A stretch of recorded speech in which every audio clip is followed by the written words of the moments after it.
Bom dia, boa tarde ou boa noite para você que está assistindo esse vídeo. Peço já desculpas com o fundo da minha alma por tocar um assunto que, na minha visão, além de chato, é triste, né? No Brasil, principalmente, que é a política. Mas, infelizmente, eu vejo que a gente chegou num cenário de completa insensatez de todos os lados, né? De todos os lados.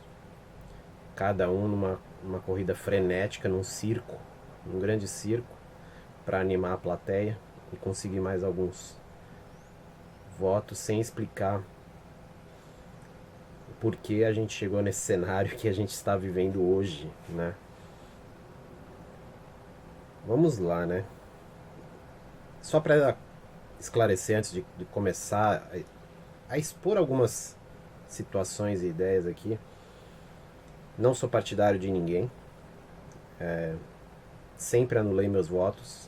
A política, e principalmente a política como ela é no Brasil, não existe, é ridículo, né? Isso é patético. Então não concordo com essa. E na verdade só anulo porque o voto é obrigatório, né? Senão nem me dignar a sair de casa eu me dignaria. Mas, infelizmente, por ser obrigatório, eu vou discutir para você que é obrigado aí, e que você que é partidário de um ou de outro, entender alguns pontos do porquê não existe política no Brasil, tá? Nem democracia. Primeiro, eu não sei se vocês entendem a gravidade de alguém se colocar como salvador de alguma coisa, certo? Essa história de salvador é muito perigosa em todos os sentidos, né? Porque se ele vai salvar, ele pode tudo, né? Basicamente é isso, né? Ele salvou de algo que era muito ruim, né? Então, se eu vou salvar alguém, eu posso tudo, eu mereço tudo, né? É muito assustador, tá? E pensar que existe a possibilidade de um salvador é porque nós chegamos a um ponto que precisamos ser salvos, né? Não é isso? E aí pensa o seguinte, uma população de 200 milhões por volta, né? Por volta de 200 milhões de pessoas. Uma pessoa é a salvadora. Ela e o grupo que ela escolhe ao redor dela, certo? O que não deve passar de, sei lá, 1.000, 10.000 pessoas ao redor. Então, vamos dizer que sejam 100 mil pessoas ao redor desse Salvador. E aí eu tô dizendo não eleitor, tá? A pessoa que vai ficar realmente ao redor dele atuando ali, sei lá, fazendo as burocracias do Brasil, fazendo as patifarias que a gente sabe que existem, enfim. Se você precisa de 100 mil e são 200 milhões de pessoas e você é o salvador dessas 200 milhões, ou essas 200 milhões não sabem nada do que elas estão fazendo na vida, absolutamente nada, elas não têm noção do que elas estão fazendo na vida, entendeu? E precisam ser salvas, né? Por esse ou aquele candidato.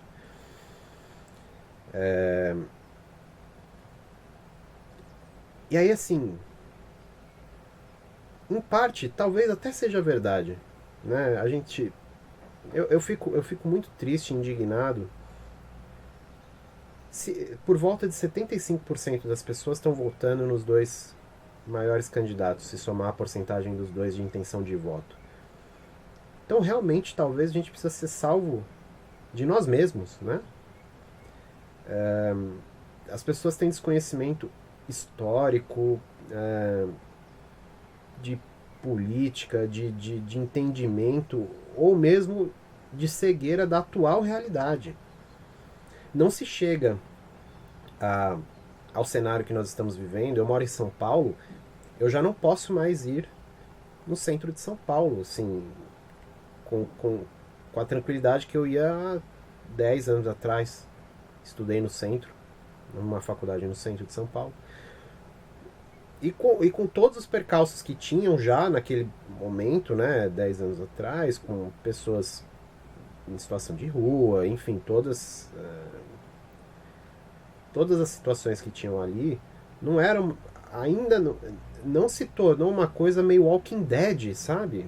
Eu tive a oportunidade de ir recentemente ao centro, eu senti que eu tava no Walking Dead. Zumbis passeando e pessoas tentando salvar suas vidas ali de todos os lados, né? É lógico que um município, né, São Paulo, e no caso o maior e mais expressivo município aí do país, não é só é, gestão do município, né? Ele é reflexo de muita. A gente está inserido num país, num sistema maior, né? Então, vamos lá. Primeiro, essa questão do Salvador. Não caiam nessa ilusão de que alguém vai salvar vocês. Não vai. Porque não vai. Nenhum dos candidatos que estiverem aí vai salvar vocês, tá? E seja do que for, seja do fascismo, da democracia, salvar você do PT, salvar disso, salvar daquilo, não vai salvar ninguém, tá? A ideia e a lógica política no Brasil não é de salvamento, né? E na verdade, mesmo que existissem salvadores e eles realmente salvassem as pessoas, ainda assim seria um conceito muito perigoso, tá? Porque Hitler salvou a Alemanha, né? Salvou, de verdade. Tem uma propaganda que ficou extremamente famosa, está despixelizado uma imagem e vai falando sobre todas as benfeitorias daquele governante naquele país, né? Então, PIB aumentando 10% ao ano, reestruturação de toda a economia, melhora das não sei o que, melhora da vida de não sei o que lá, tudo de ótimo e de melhor. E aí quando puxa a imagem, é o Hitler, né? E porque quando ele salva uma nação, aí ele tem uma carta branca, né? E é muito difícil você não ceder para alguém que te salvou, não é verdade? Comece a pensar nisso, né? Colocar essa ideia de salvador é no mínimo assustador, para dizer o mínimo. E vamos lá. Pensando que a gente chegou, esses são dados que eu peguei e vou compartilhar os links e os dados de onde eu tirei e tudo. Mas é um dado que está circulando aí bastante, né? 33 milhões de pessoas com insegurança alimentar e a maioria passando fome. Achar sinceramente que em 2 anos, e de novo, hein, eu não sou partidário do Bolsonaro, mas achar que em 2 anos a culpa é só dele, apesar da condução péssima e terrível na pandemia, que foi um evento atípico no mundo, e ele conseguiu conduzir da pior forma possível, mas por pior que fosse a condução dele, se o nosso país tivesse estruturado socialmente, né, educacional, institucional, todas as coisas realmente funcionando, nós não chegaríamos a 33 milhões. É muita gente. Eu não sei se vocês conseguem compreender. De 200 milhões, 33 em porcentagem já é um absurdo. Em porcentagem. Em números absolutos de pessoas passando fome é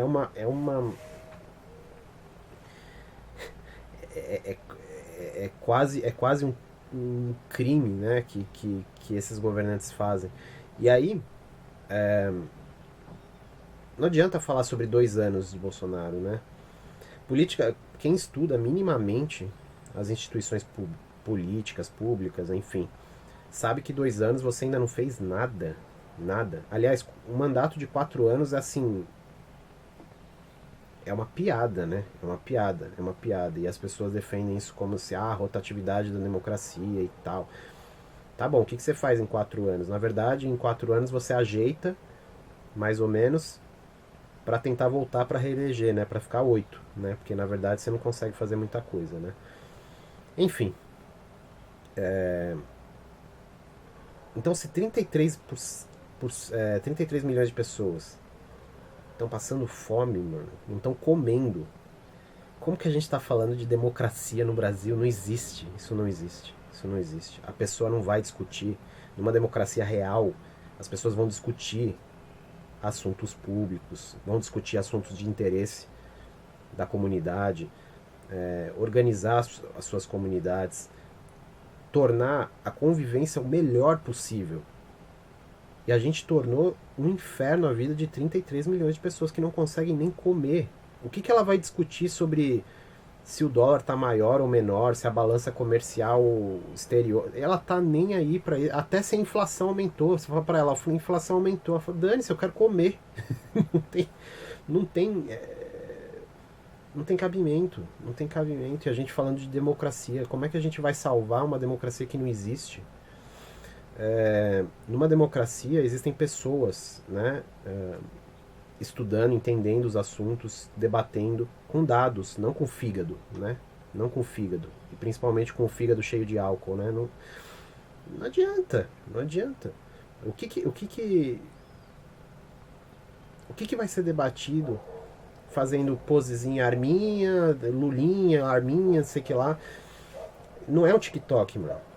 Para as 33 milhões de pessoas que estão passando fome, não é TikTok, né? E aí vamos lá. Quais foram... Por que a gente chegou nesse ponto? Eu nasci no governo do Sarney, né? É lógico que eu não lembro nem de Sarney, nem de Itamar, nem de Collor, enfim. Comecei a ter uma lembrança já no governo do FHC sobre o que acontecia, sobre a vida e tal. E é lógico que eu ainda não tinha capacidade de entender, de estudo ali, de qualquer coisa. Mas a gente escutava as conversas dos pais, dos adultos, enfim, né? E havia uma sensação de maior segurança, né?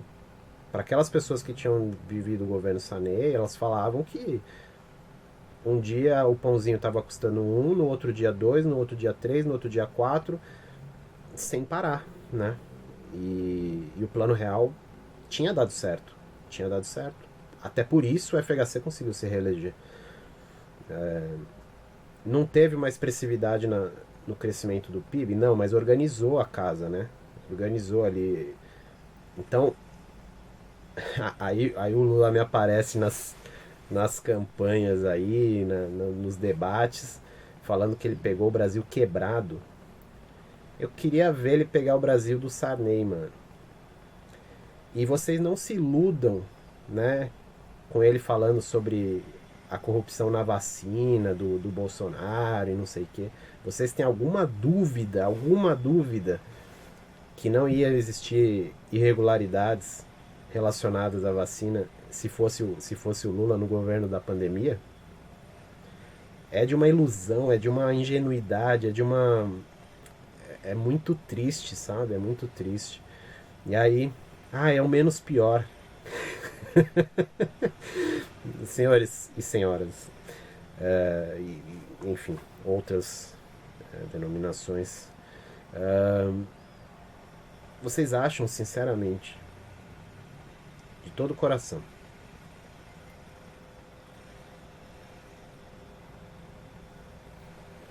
que a pandemia teria sido melhor organizada com o governo PT ou do Lula? Vamos relembrar o que realmente aconteceu, não o que ele fala, o que ele grita, o que ele esperneia para os outros. Vocês lembram 2014? Não vai ter Copa! Não vai ter Copa! Era governo PT, né? E na verdade Lula, porque a Dilma, né, era o poste de Lula, né? Aliás, poste, pesquisem o que é um poste político, né? Antes de... Porque tudo a gente é cancelado, né? Falou que ela é um poste. É um poste político, né? Foi uma frase de, se não me engano, Adhemar de Barros. Que ele elegeria até um poste se ele quisesse, de tanta popularidade. E foi isso, ele elegeu o poste dele, né? A Dilma, né? Que não consegue conectar duas frases que façam sentido, a gente sabe aí, né? Pelos memes. Então quem estava por trás ali das decisões era, embora ele não fosse oficialmente presidente, era o Lula que estava comandando.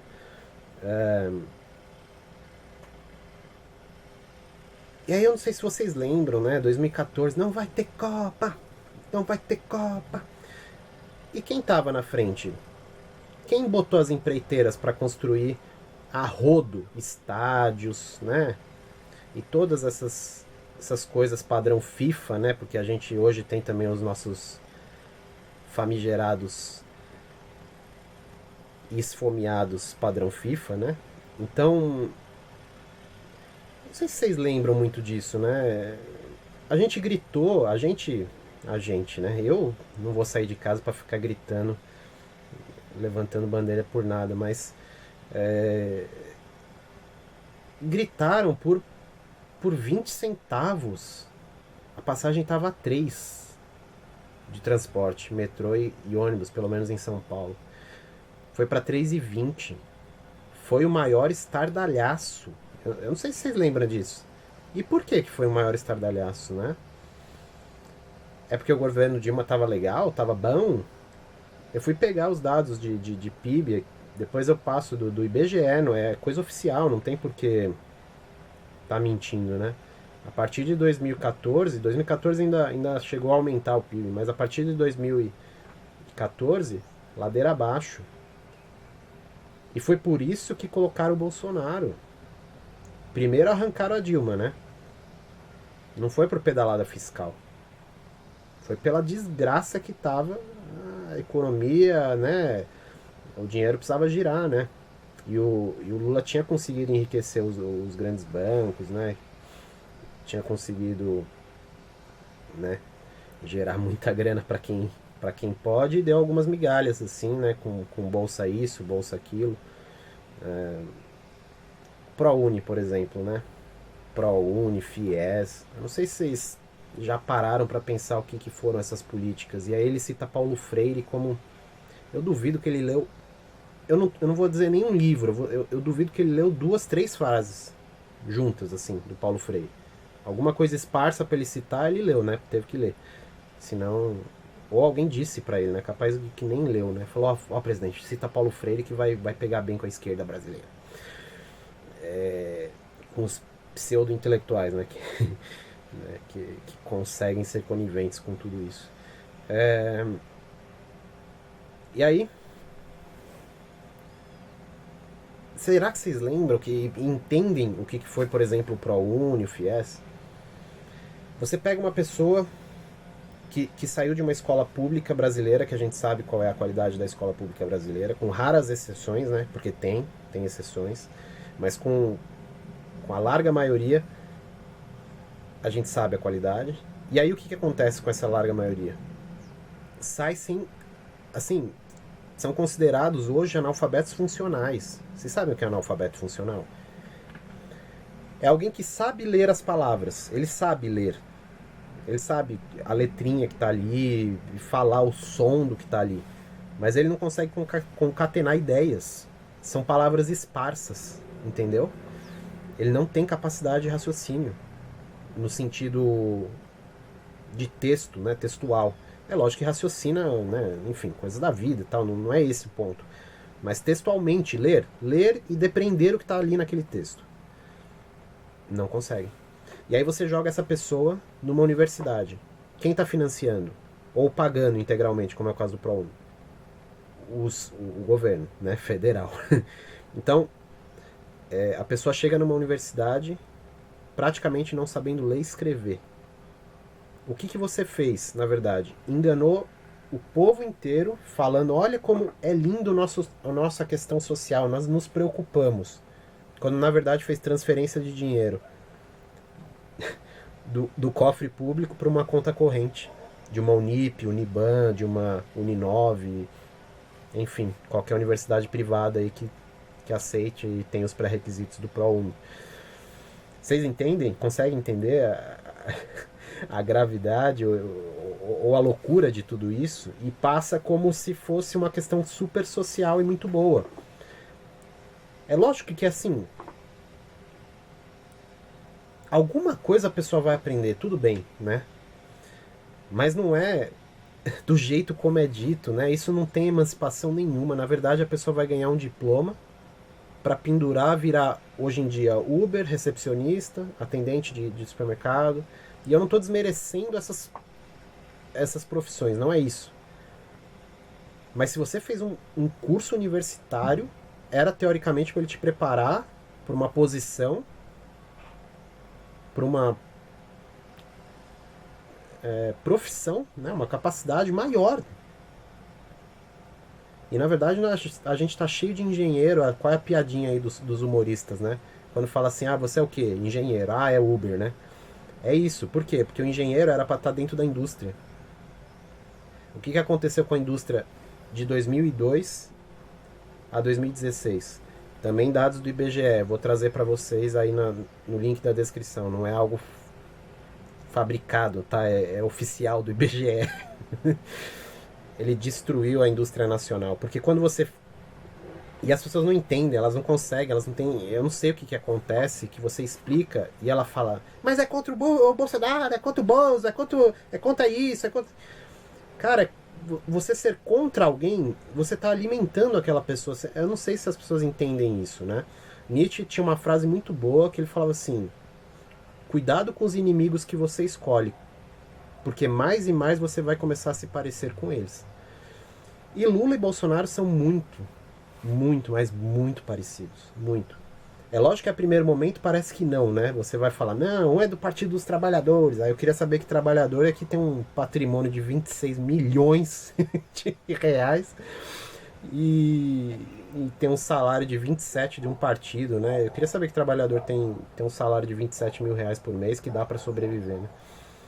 Fora o salário de presidente que é vitalício, né? Eu queria entender isso aí. Alguém me explica qual é a diferença do presidente para um atendente de supermercado, né? É uma profissão, é um exercício, é uma função como qualquer outra. Por que ele tem que ganhar para o resto da vida um salário do cofre do Estado por ter sido eleito num joguinho de circo aí, né? Numa patifaria total. Enfim, o vídeo está ficando longo. Infelizmente teria muito mais para fazer. Eu já tô muito desgostoso assim no Brasil, sabe? É muito pobre, é muito pobre. As pessoas, eu vou salvar a democracia. Aí na verdade o Lula, o Bolsonaro que estão gritando tanto que tem que salvar o mundo dele agora, foi eleito porque precisavam salvar o Brasil do PT, né? Então, se alguém puder me explicar, de novo, não se chega a 33 milhões, por pior gestão que seja, não se chega em 33 milhões de pessoas com fome só em 2 anos, né? Se a gente tivesse uma estrutura social, a gente está esgarçando o nosso tecido social completamente. A troco do quê? Eu não sei. Eu não sei se vocês sabem. É muito triste. A transmissão da energia elétrica no estado de São Paulo não é do estado de São Paulo, não é do Brasil, dos brasileiros, é dos chineses. A gente não tem visão de nada, de governo, de estado, é quem pagar mais leva. Fundo eleitoral. Só para finalizar da questão do chinês, vocês já pensaram se a gente for contra alguma imposição, alguma coisa que os chineses querem pra gente? Por exemplo, vamos dizer, os chineses querem, agora já está sendo implantado, acho que até já foi implementado em São Paulo, o 5G, mas vamos dizer que eles queriam implementar de uma empresa chinesa. E o Estado de São Paulo percebe que não é vantajoso para ele, por algum motivo, fala, não quero fazer com os chineses, quero fazer, sei lá, ou com a Alemanha, ou com o sueco, ou com os Estados Unidos, tanto faz. E aí, eles falam, não vai fazer, não vai, a gente vai desligar São Paulo, o que vocês acham? Essa é o nível dos nossos políticos, governantes, e aí falam sobre salvar democracia. Não tem, isso não existe. Isso não existe. Principalmente porque as pessoas não têm instrução, capacidade, não pesquisam, não leem. É simplesmente quem elas gostarem mais no circo. E por que elas gostam mais? Não sei. Elas só gostam mais no circo. Não leem, não estudam, tanto faz. As pessoas ao meu redor, elas vão eleger provavelmente o Bolsonaro. E aí eu falo, ó, o cara fez isso. Ah, eu gosto dele. E aí, tá bom. Então que argumento que você tem contra eu gosto dele? Não, nenhum. Eu gosto.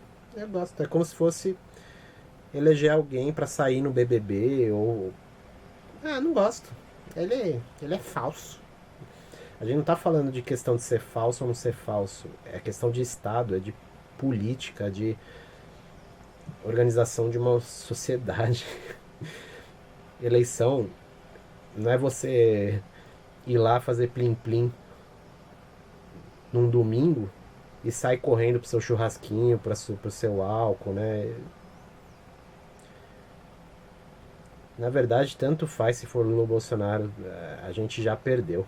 Essa história a gente já perdeu. A gente já perdeu. Espero que vocês possam refletir alguma coisa sobre isso. Haveria muito mais, mas o vídeo já ficou gigante. Então, se fizer sentido, né, nem vou falar para compartilhar, porque hoje em dia tudo é grito, tudo é cancelado, ninguém entende nada, ninguém debate nada. É só fazer pose de arminha, fazer pose de lulinha e vamos que vamos. O Brasil que se dane. Se crescer de 33 milhões para 40 milhões de pessoas passando fome, que se dane, não é o meu, né? E tá bom. Um grande abraço para você. Até mais.